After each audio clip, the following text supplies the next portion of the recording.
The G7 summit wrapped up on Tuesday. It's where some of the world's most powerful leaders meet to discuss political and economic issues. This year, it was held in Kananaskis, Alberta. It's quite an extraordinary place. It's nestled in the Rockies and is a real sort of mountain treasure for Alberta. That's Nathan VanderKlippe. He's an international correspondent for The Globe, and he was in Kananaskis for the G7. It's quite remote, so that has its own advantages for leaders, including Jean Chrétien, who organized the last one in 2002 in Kananaskis, to be out in an isolated place that protesters can't really get to. And then, of course, behind all this, there's this concerted effort to keep the leaders safe from the grizzly bears, which are one of the many potentially dangerous wildlife that roam through Kananaskis. They've been actually a top security concern. One of the EU delegates, I'm told, saw a grizzly on an adjacent golf course on Monday morning. Grizzlies aside, this year's G7 summit was the first for Prime Minister Mark Carney. In fact, 5 of the 7 leaders have been newly elected since the last summit. One of those leaders is U.S. President Donald Trump. The G7 offered an opportunity for other leaders to try and improve relations with Trump. The start of his second term has been marked by tensions and trade wars. But Trump left early on Monday night, saying he needed to deal with, quote, big stuff, referring to the attacks between Israel and Iran. That conflict has cast a shadow over the summit. Between that, the war in Ukraine, and competing trade priorities, there's questions about what the leaders at the G7 can actually accomplish. So today, Nathan is here. We reached him in nearby Banff. He'll tell us what's been discussed at the G7, how Trump's departure affects decisions around the war in Ukraine, and what a successful summit looks like for Canada. I'm Menaka Raman-Wilms, and this is The Decibel from The Globe and Mail. Nathan, thanks so much for being here. Thanks for having me. So you and I are speaking around noon on Tuesday. This is the last day of the G7 summit. As the host, Prime Minister Mark Carney kind of sets the stage here. So what is his main goal for the summit? Well, I think coming in, his main goal was to make this summit relevant. And relevant, I think, means a number of things. It means that it is seen to be doing something, to have outcomes that are meaningful, that are more than just rhetoric.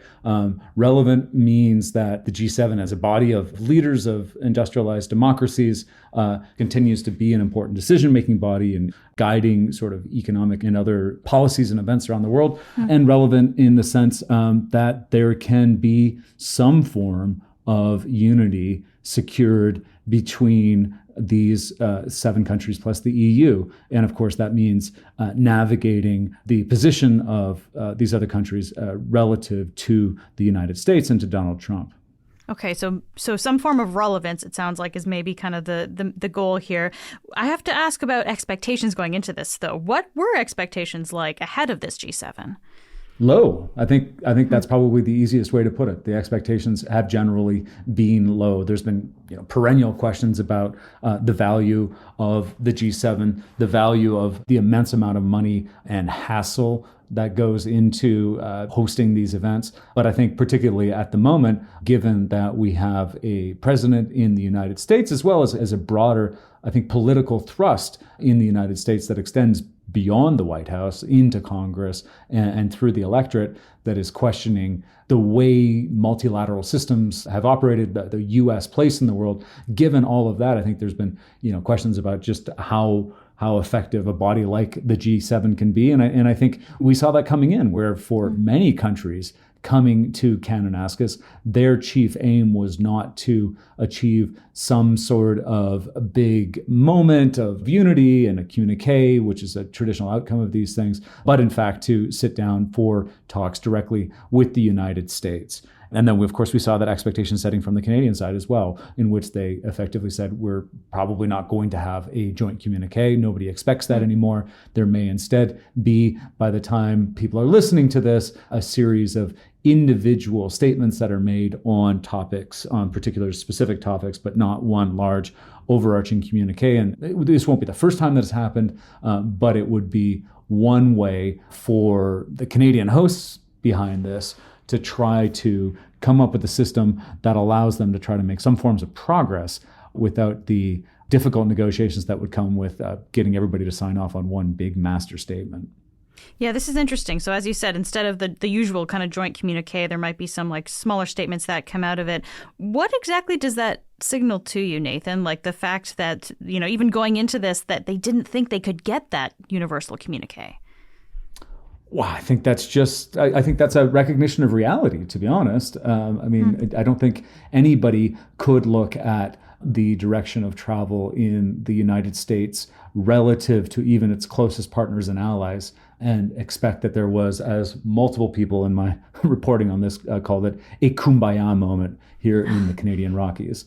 And so I think that's just a reflection of the way things are and an attempt to deal with the world as it is and to continue to try to make some form of headway and to continue to try to find a common ground where it exists between these countries. So, Nathan, you mentioned that expectations for this G7 are low, and I imagine that part of that also has to do with the last time that Canada hosted the G7. Back in 2018, this was in Charlevoix, Quebec, and that did not end well, mostly down to President Donald Trump again. Can you just remind us what happened with that meeting? Right. Well, first of all, President Trump left a bit early from that meeting. And as he was in the air and as he was leaving, the Canadian Prime Minister at the time, Justin Trudeau, held a press conference and made some statements about tariffs and about his determination to protect Canada against U.S. tariffs.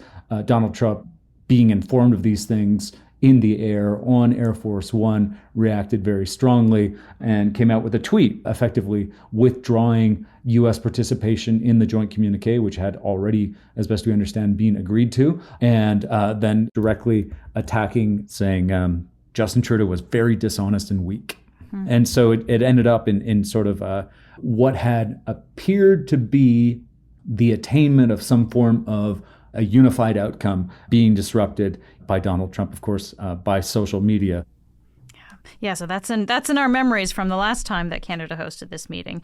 And of course, once again, Donald Trump did leave the summit early. He left on Monday night, saying that he was leaving to deal with the escalating conflict between Israel and Iran. Nathan, what kind of impact did Trump's early departure have on this summit? Do we know yet? We don't know yet. What we do know is that the Canadian side appears to have succeeded in securing U.S. sign-off on a statement, a joint statement that is about Iran, the Iran and Israel situation. That came out on Monday already. And when you say joint statement, this is then something that all the members of the G7 have signed on to. Correct. Yes. So what we're expecting is joint statements on a few different individual subjects, and this was one of them. And so for Canada, in terms of the baseline of how these summits run, which is trying to get a bunch of people to agree to wording on certain things and commitments on certain things, there was success in trying to get a unified voice on that.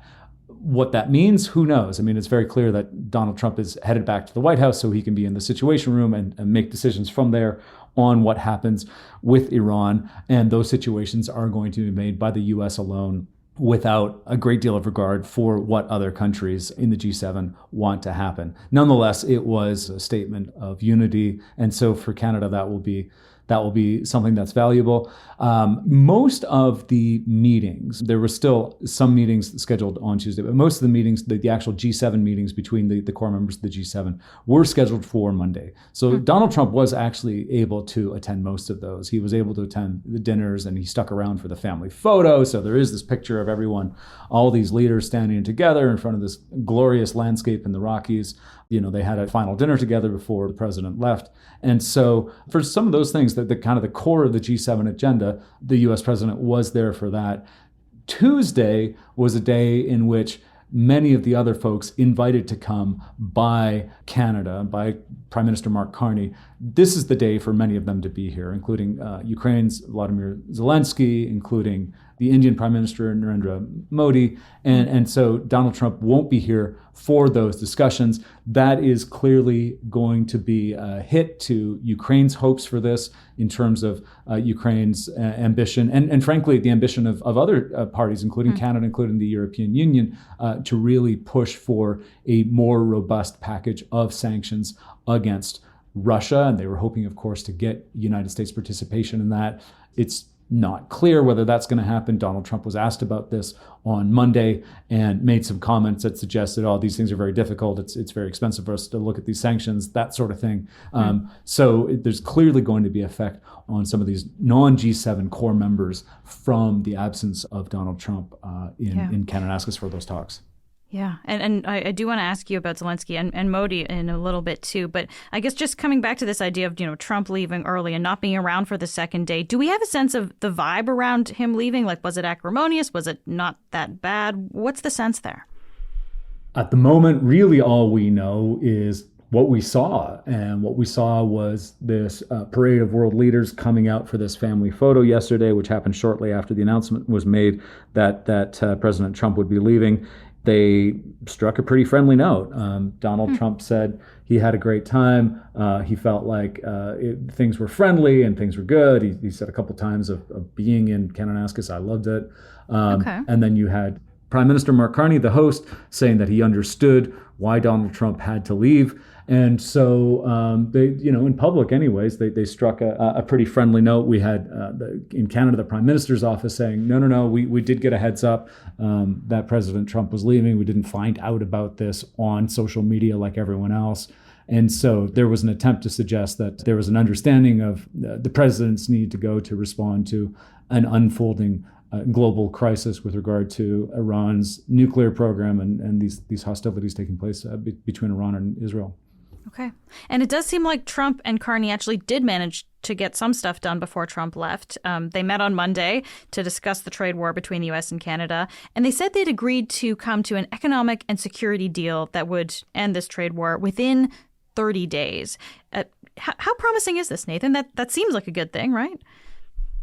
I suppose we'll know a lot better 30 days from now. I mean, what we can say for certain is that they talked. They had a private meeting ahead of the official start of the G7, which would seem to go on for about 25 minutes or so. And the Canadian side was pleased at the duration of that meeting. The two sides then had their teams meeting to talk primarily about trying to hammer out some form of trade deal. What we also know is that they did not come to some sort of resolution on that. And so they agreed to meet later this week. Whether that happens in Kananaskis or whether that happens elsewhere, we don't yet know. President Trump has said that he has left one of his chief trade negotiators, Secretary Bessent, here in Alberta, where presumably he will be talking or potentially speaking with the Canadian side as well as other countries that are also engaged in trade talks with the United States. So they will continue to push forward on that agenda even without President Trump here. We heard from Canada's ambassador to the United States, as well as Dominic LeBlanc, who's the cabinet minister is in charge of leading some of these, the U.S.-Canada trade file for Canada. We heard from them on Monday, and they said that it was clear that there is a desire to accelerate an outcome. We also heard them say that Canada continues to push for a zero tariff regime for trade with the United States. And so that's the Canadian side. A few hours later, we heard Donald Trump speaking on Air Force One saying there's going to be tariffs unless, if Canada remains an independent country effectively, there's going to be tariffs. So there is clearly a gulf that remains. How significant that gulf remains, in which sectors and that sort of thing, the Canadian side has been very, very deliberate about not speaking to those things. We also heard Donald Trump addressing this directly, saying, I've got a simple idea, tariffs. I'm a tariff person. I've always been a tariff. It's simple, it's easy, it's precise, and it just goes very quickly. And I think Mark has a more complex idea, but also very good. So we're going to look at both, and we're going to see what we're going to come out with something, hopefully. So again, these are signals that, what we didn't see was a huge rupture. So I suppose one could take that as a sign of continuing progress, but certainly no full outcome.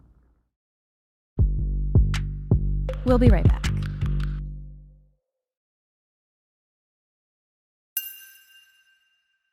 So, Nathan, you and I are speaking on Tuesday, which is the day that the leaders are meeting to discuss the war in Ukraine. Carney has invited Ukrainian President Volodymyr Zelensky to this summit. But with Trump having left on Monday night, of course, he won't be part of these discussions on Tuesday. Do we know how his absence could affect these conversations about the war in Ukraine?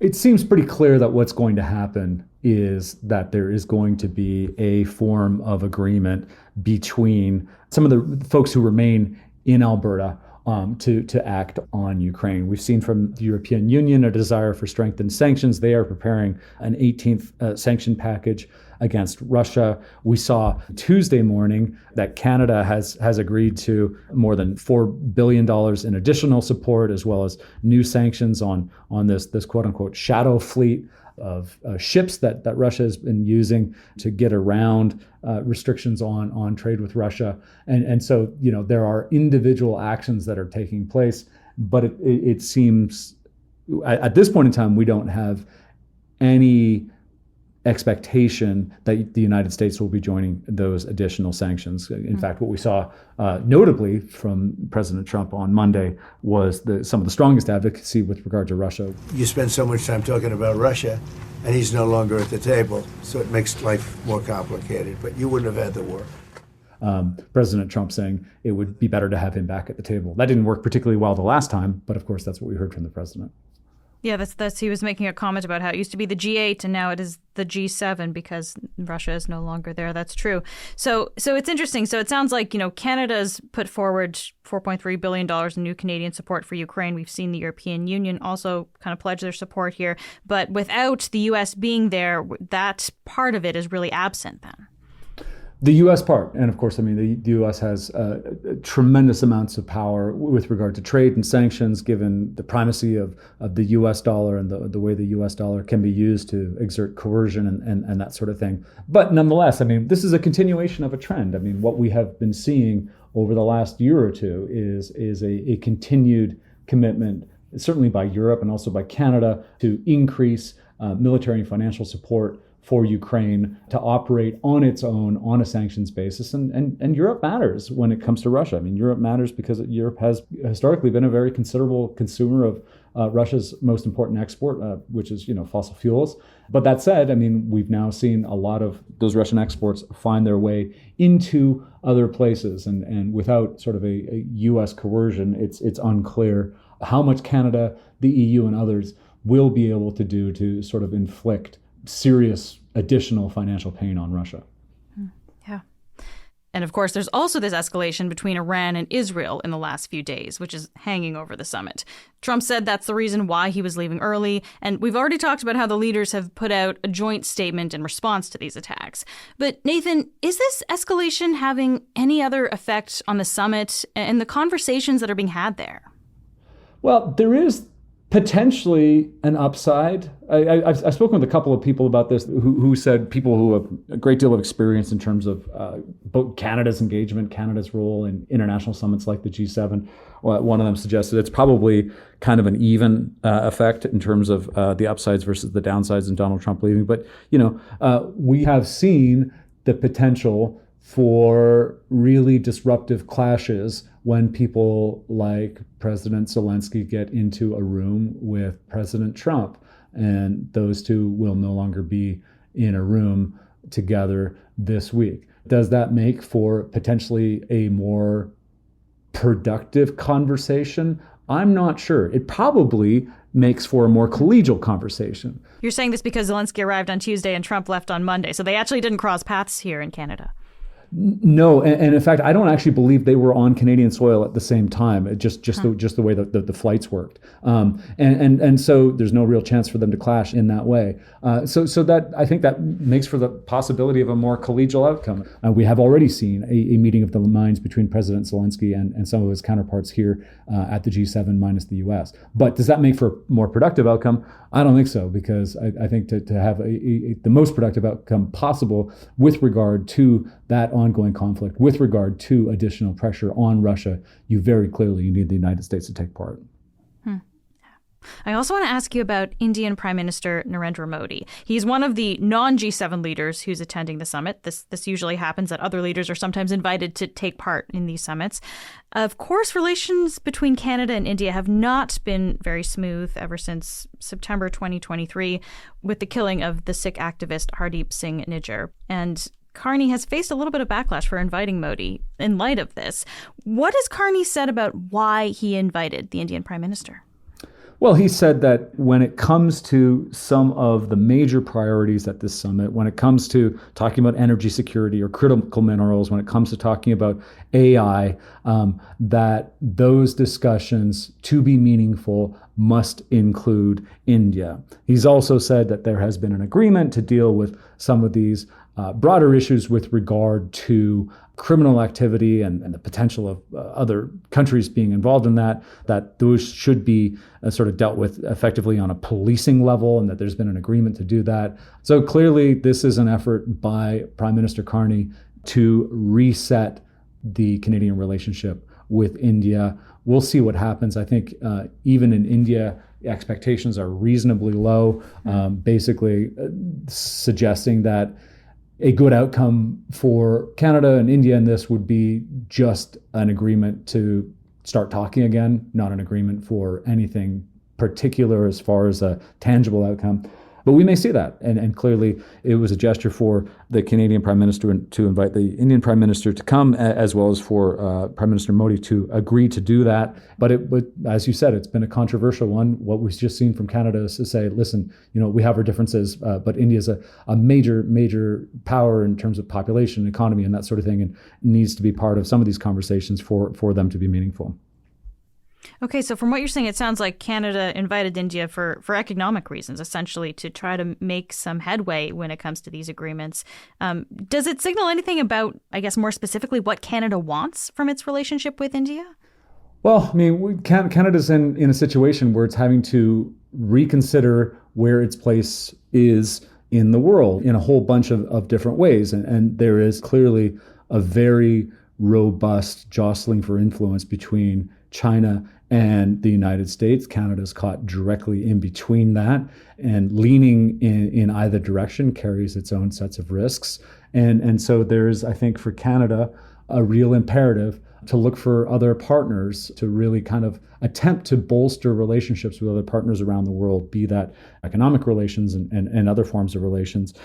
Europe is an obvious one, and we saw language from the European Union this week that suggested that they are preparing to welcome Canada into a broader kind of additional defense spending plans in Europe. These are the Rearm Europe plans, essentially, is what you're referring to? Yeah, the SAFE plan, they call it, which is a joint procurement plan, and Canada could potentially play some role in that. And so we got a pretty clear signal from the EU this week that that is on the way. But in economic terms, I mean, India is now, by some measures, the most populous country in the world, and there's clearly very strong personal and professional and other ties between Canada and India, and so it would make sense for Canada to look to what more can be achieved in this relationship with India as well. So Nathan, we started off by talking about Carney's goals going into this summit. I know we are still a few hours away from the G7 ending. There's still going to be some meetings taking place this afternoon and this evening. But from what you've seen, can people call this G7 a success? It depends on how you define success, depends on what your expectations were. If you define success as a G7 summit that ended without some sort of open conflagration with Donald Trump or between Donald Trump and other leaders, I think we can say conclusively that did not happen in the room because Donald Trump is no longer in the room. We can't, at this point in time on Tuesday, say conclusively that has happened with regard to the G7 because the G7 is not over yet. And Donald Trump, of course, has shown an ability, as we discussed earlier, to disrupt these proceedings from afar after leaving. But, did we see productive conversations between Canada and Europe? Yes. Did we see productive conversations between Canada and the United States on trade? The answer appears to be yes, no conclusion, but certainly they continue to talk in earnest. Did we see a sort of an amicable set of personal relationships between Donald Trump and the member states of the G7. As best we can tell, the answer to that is yes. So all of those things would point to a form of success for Canada in hosting this G7, although I think by some measures a modest one. Nathan, so good to talk to you. Thank you for being here. Thanks for having me. That was Nathan VanderKlippe, an international correspondent for the Globe and Mail. That's it for today. I'm Menaka Raman-Wilms. This episode was mixed by Ali Graham. Our producers are Madeline White, Michal Stein, and Ali Graham. David Crosby edits the show. Adrian Chung is our senior producer, and Matt Frainer is our managing editor. Thanks so much for listening, and I'll talk to you tomorrow.